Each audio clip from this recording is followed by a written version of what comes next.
Olá, esse é o terceiro vídeo da série Cartórios. E a gente vai falar sobre cartório de notas e protestos. Eu trouxe aqui o Dr. Arthur Delguercio e ele é tabelião lá na cidade de Itacoaquecetuba, em São Paulo.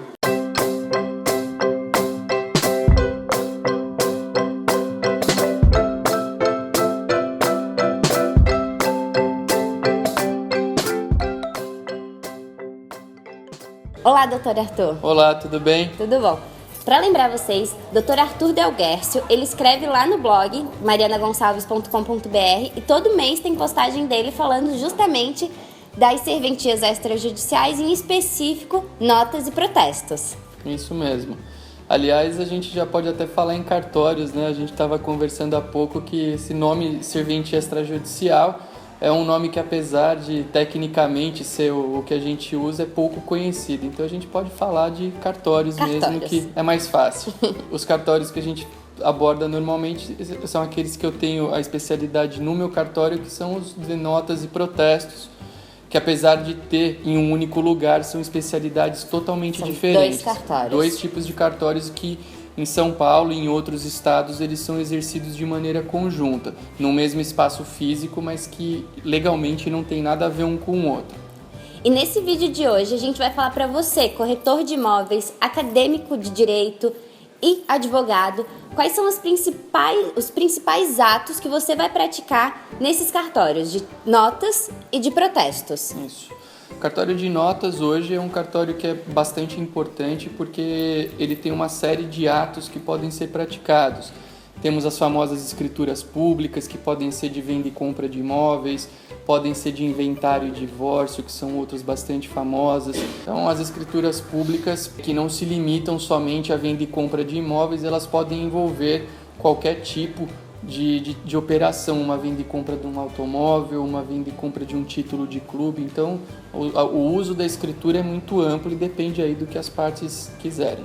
E quando a gente fala de escritura de compra e venda, seja de imóvel ou de imóvel, e principalmente de imóvel, porque é o que a gente mais trata aqui no canal, é importante saber que não é só advogado que pode solicitar uma escritura de compra e venda. O próprio corretor de imóveis pode ir direto ao tabelionato e agilizar a situação, a negociação para o cliente dele, comprador e vendedor, e pedir a elaboração dessa escritura. Sem dúvida. Aliás, não só corretor e advogado. A ideia do cartório é ter um acesso mais amplo possível.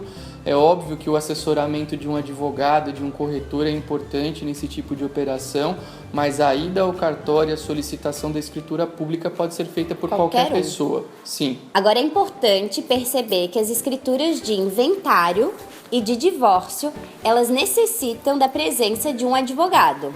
Isso mesmo. Nós temos no Brasil uma lei que aproximadamente 9 anos autorizou que inventários e divórcios fossem feitos em cartório. Existem alguns requisitos mínimos para isso que podem ser obtidos junto ao cartório aí de cada pessoa, mas a ideia é que são procedimentos muito mais rápidos do que no Poder Judiciário e que podem envolver quaisquer tipos de bens, imóveis, automóveis, contas bancárias. O que nós falamos para a escritura agora há pouco vale para inventário e divórcio também, sendo fundamental e legalmente necessária a presença do advogado, que aliás pode ser um advogado só para todas as partes. Isso. Eu já fiz um divórcio no cartório e já fiz divórcio no judiciário. Tive que ir para o judiciário realmente porque tinha menor e daí, como vocês sabem, precisa ir para o judiciário. O meu divórcio no judiciário, ele levou, e isso que Itajaí é uma comarca que até que é célere o divórcio, ele levou em torno de 8 meses. Isso aí. O meu divórcio no cartório levou 1 semana. Podia ter levado um dia até. Tem divórcios. Quem quer fazer divórcio em um dia, vá para Itacoaquecetuba. Se você tiver um divórcio sem partilha, ou com uma partilha que envolva um patrimônio simples, a gente atende no dia. Não dá nem tempo para se arrepender. Não dá, tem que ter certeza. Não adianta querer voltar atrás depois que o divórcio não permite restabelecimento. Vai ter que casar de novo. Casa de novo. Casa de novo é a alternativa. Outro ato que é muito praticado nos cartórios e que é assim da rotina diária do corretor de imóveis, e acredito também que do advogado, do acadêmico, é o ato de reconhecimento de assinatura. Isso. Que muita gente chama também de reconhecimento de firma. Exatamente. E, aliás, a gente pode falar só rapidinho também da autenticação, que as pessoas se confundem sempre. Os atos de reconhecimento de firmas e autenticações são dois dos atos realmente que são mais corriqueiros dentro do cartório, e eles não se confundem. Reconhecer firma ou assinatura significa dizer que uma determinada pessoa assinou um documento. Simples, parece, mas envolve uma análise de uma série de elementos. A autenticação nada mais é do que dizer que uma determinada cópia confere com o original apresentado ao cartório. Então, muitas vezes as pessoas vão até o cartório e pedem para autenticar a assinatura, mas enfim, reconhecer a cópia. Mas a verdade é que esses conceitos não se confundem, então são bem simples. E você tem, só quanto ao reconhecimento de firmas, o chamado por semelhança e autenticidade. Sim. A autenticidade é aquele que a gente faz normalmente na transferência do carro, que além da assinatura no documento, a pessoa assina um livrinho lá no cartório para comprovar que lá esteve. Dizendo que ela compareceu no cartório e assinou aquele documento. Isso. Esse é o reconhecimento por autenticidade. Já o reconhecimento de firma por semelhança é aquele no qual a pessoa só assina o documento e qualquer conhecido dela pode levar até o cartório e o cartório confronta a assinatura dela com aquela do cartão de assinaturas que tem dentro do cartório, se conferir, reconhece e dá andamento. É muito importante só falar, muitas vezes as pessoas reclamam, né? Esse cartório é muito chato, eu assino sempre o mesmo documento, ele está pedindo para eu atualizar meu cartão, ou falou que a assinatura não bate. É muito importante que as pessoas assinem de uma maneira igual, para que o cartório possa fazer o reconhecimento de firma, porque tem gente que assina muitos documentos por dia e aí chega numa certa altura que já vai aquele esculacho, né? Assina qualquer traço, a hora que chega no cartório para o reconhecimento não confronta e a pessoa ainda fica nervosa. Mas a pergunta que eu sempre faço para essas pessoas é o quê? O que é que você faria se um falsário se passando por você tentasse aí copiar a tua assinatura e eu reconhecesse sob esse argumento de que eu estou sendo burocrático? Não é ruim para você? Então, capricha aí na assinatura quem assina muito documento, porque depois, se não conferir com o padrãozinho do cartório, vai ter que refazer o ato. Então agora a gente vai falar do segundo cartório do Dr. Arthur, que é o cartório de protestos. E é um cartório que tem muita novidade, recentes reformas legislativas que trazem um rol muito amplo e que muita gente não conhece, talvez por isso não use tanto. E é super importante para você que é advogado e até para você que é acadêmico entender como é que funciona isso e usar isso como uma primeira ferramenta nas execuções. Na verdade, hoje, até só para deixar uma situação clara, até quando eu falei no começo que são 2 cartórios, mas é uma delegação só, é um cartório que eu tenho essas 2 especialidades. Porque senão, não parecer. Senão o pessoal vai falar que eu tenho 2 cartórios e nem pode, mas são como se fossem 2 em 1, mas são especialidades distintas. Protestar, quando a gente protesta alguém, a gente nada mais faz do que dar publicidade a uma dívida, é isso. Agora, o que acontece? Quando uma pessoa é protestada, ela acaba tendo uma série de restrições no crédito, porque além do nome protestado, e um detalhe interessante é que hoje os cartórios de protesto fornecem uma consulta gratuita aos nomes de quem foi protestado. Então, se você quiser consultar uma base de dados bastante segura, é só entrar no www.protesto.com.br e lá você localiza uma fonte de consulta para nomes protestados de forma gratuita. E isso é nacional. Não é com todo o Brasil ainda, mas o estado de Santa Catarina e São Paulo estão nessa base de dados. Então, ela é uma base segura, consultada, e o que acontece é que algumas das entidades que geram restrição ao crédito, como o Serasa e a Boa Vista, eles também têm essas informações do protesto e normalmente eles acabam fornecendo informações com base em nomes protestados. Isso acaba gerando um chamado abalo no crédito da pessoa que deve e não paga. O protesto normalmente é considerado uma cobrança, mas ele não é cobrança, ele é uma publicidade, mas que em decorrência dos seus efeitos que geram restrição no crédito, ele acaba tendo essa confusão aí com uma cobrança. Então, protestar é dar publicidade. O que temos de interessante é que hoje o rol de títulos protestáveis é muito maior do que existia algum tempo atrás. Até bem pouquinho tempo, só se protestava título de crédito, cheque, promissória, letra de câmbio. Boleto bancário não se protesta, que fique claro, porque o que o banco manda para o cartório normalmente são duplicatas, mercantis e de prestação de serviço. O pessoal fala, protestaram um boleto. Boleto não é protestável, o que é protestável é a duplicata, que o pessoal se confunde com o boleto. Mas hoje existe uma possibilidade muito maior, porque todo e qualquer título que goze dos requisitos da certeza, liquidez e exigibilidade são passíveis de protesto. Isso quer dizer que contratos de locação de bens imóveis, sentenças judiciais, certidões de dívida ativa para os municípios. Aqui fica a propaganda do meu livro Estudos Avançados de Direito Notarial e Registral, que tem um texto sobre protesto de certidão de dívida ativa que ajuda muito o poder público a recuperar valores.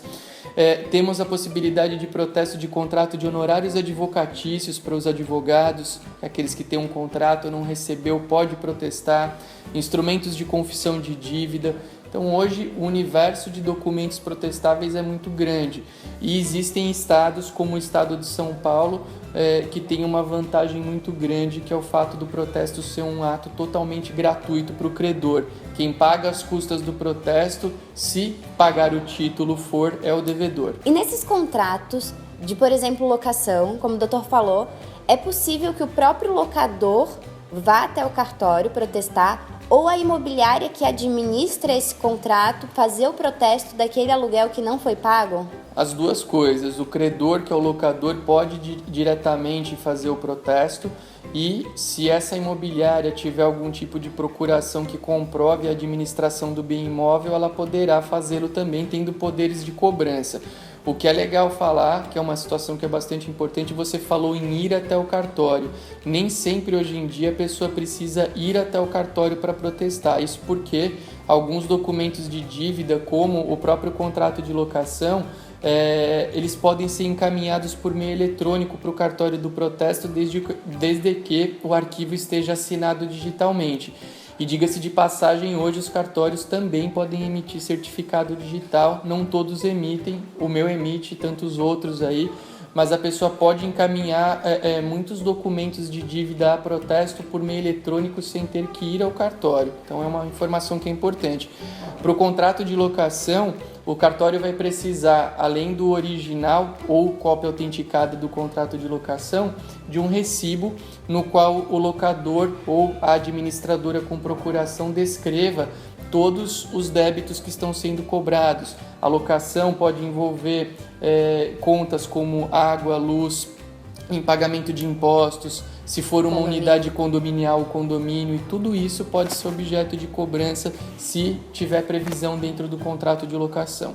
Na minha comarca e na comarca ali da minha região, a gente já trabalha com peticionamento eletrônico exclusivamente, a gente já não pode mais peticionar, então a gente já tem o certificado digital, que é também uma forma de assinatura digital. Existe um segundo plano, digamos assim, entrando em contato com a empresa que cuida dos nossos certificados digitais aqui em Santa Catarina, que tu consegue emitir, assinar documentos Word, né, de forma digital. Mas hoje o que eu defendo muito o certificado digital tem que ser usado não só quando obrigatório, mas para atos corriqueiros no mundo virtual. O certificado digital é o teu documento eletrônico, porque hoje, se eu quero criar um e-mail com o nome de qualquer pessoa, eu posso entrar num servidor e criar um Mariana Gonçalves 01@gmail.com e sair mandando e-mail no teu nome.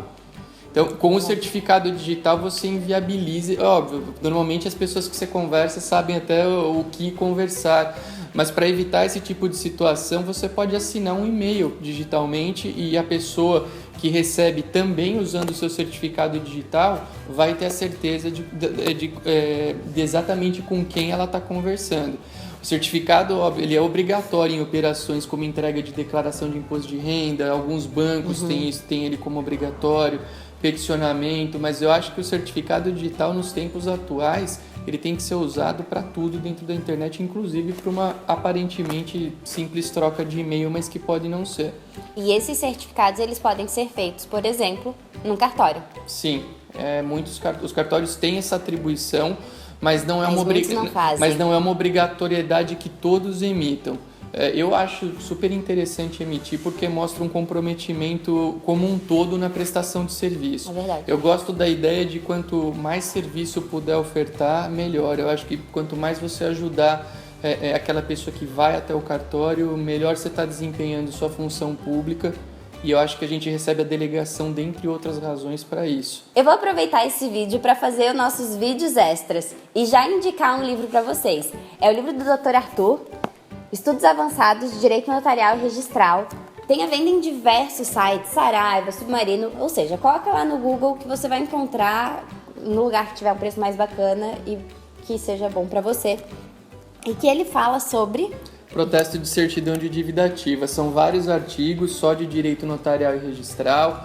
Tem alguns temas bem interessantes, como o testamento vital, que uma colega de São Paulo escreveu, e tantos outros aí.